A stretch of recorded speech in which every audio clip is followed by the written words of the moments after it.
Ayan, nagluto ako ng egg. Halo ko to sa pansit. Ayan, egg, omelette. Ayan mga kalabs, ang pansit ng lola. Ayan ang halo ko, hindi karne. Ayan, may gulay na yan. Ayan, para sa All Souls Day. My goodness. Ayan ang halo niya. At ito na yung aking Biko OMG. So, OTW ng lolo nyo. So, ito ng pansit at ito ng aking halo. Kamayin ko na. Ayan. Oh, dami.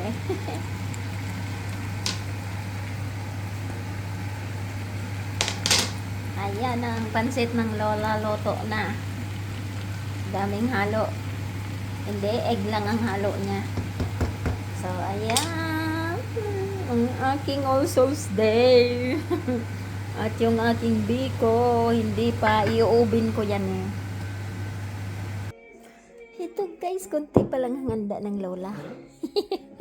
Ay, pansit na. So, ayan ang ilaw ko. Ayan yung sister ni Sherry. So, ayan pa lang ang hando ng lolo nyo. So, ayan, nagluluto ako nitong niyog para maging, ano siya, ilalagay ko siya sa ibabaw. Isang buong lata yan. Ilalagay ko siya sa ibabaw. Ito na siya. Malapit na. Ayan na yung ating niyog. Oh, ayan na. Lagyan na natin siya ng oil. At isasalin na natin tong ating biko with red rice. Yan. White rice and red rice become red. So, ito na siya. Hindi ko na pinakita sa inyo. Ayan. Ito yung akin. Kasi ako lang mag-isa kakain. Ito sa ate ko. Ihatid ko bukas. Ayan. Happy Halloween! Ayan. Alam nyo ba, i-oven pa yan. So, i-oven yan. Ang biko ng lola, i-oven yan. Lalagyan pa rin ng sugar. At i-oven yan. Ayan. Ito akin kasi ako lang mag-isa ikakain.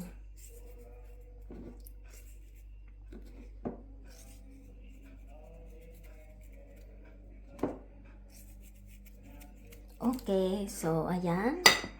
Lalagyan na yan ng linga.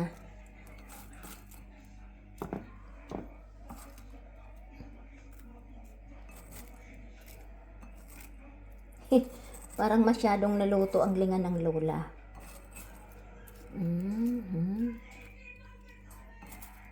Parang masyado siyang na-black Okay lang, masarap naman yan kahit black.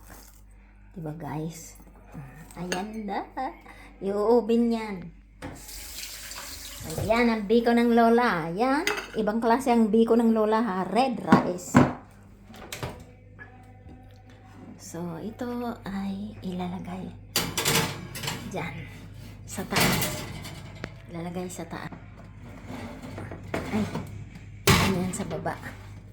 So, ayan na ang biko ng lola. Ito sa ate ko. Ayan. So, thanks for watching. Happy All Souls Day sa inyong lahat. Ayan ang luto ng lola. I love you all. Ingat kayo. All Souls Day.